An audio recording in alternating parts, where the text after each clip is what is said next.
नमस्कार। आप सभी का हमारे YouTube चैनल स्टोरीज वर्ल्ड विदासा में स्वागत है। आज की कहानी का शीर्षक है दोस्त की दुश्मनी। एक चूहा और मेढक अच्छे दोस्त थे।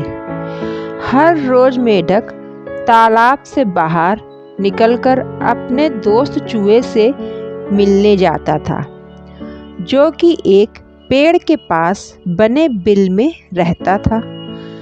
दिन भर उसके साथ रहने के बाद मेढक शाम को तालाब में वापस आ जाता था। चूहा अपने दोस्त की संगत में इतना मगन हो गया कि उसे तनिक भी यह आभास नहीं हुआ कि कब धीरे धीरे उसका मित्र उसका दुश्मन बन गया। दुश्मनी का कारण भी बहुत छोटा था।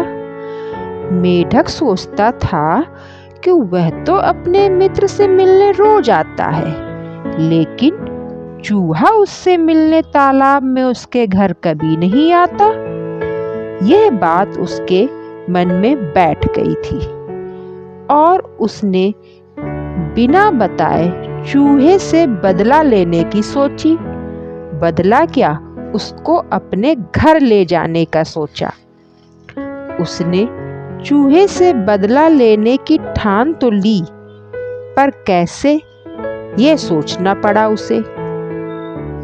एक दिन जब वह चूहे के घर से वापस आने लगा, तो उसने रस्सी के एक सिरे को अपने पैरों से बांधा और दूसरे सिरे को चूहे की पूंछ से और कूदना शुरू किया।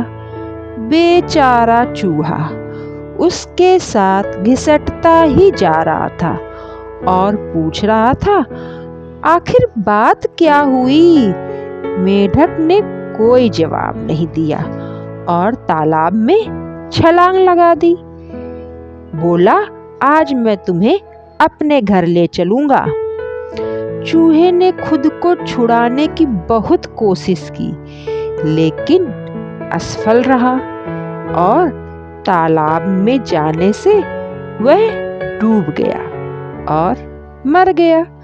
मरने के बाद चूहे का शरीर पानी की सतह पर तैरने लगा।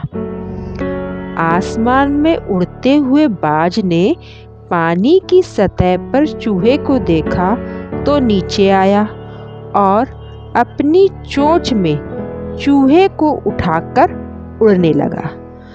रस्सी का एक सिरा मेढक के पैर में बंधे होने के कारण वह भी झटके से पानी के अंदर से खिंचता हुआ बाहर आ गया और चूहे के साथ खुद भी उड़ने लगा।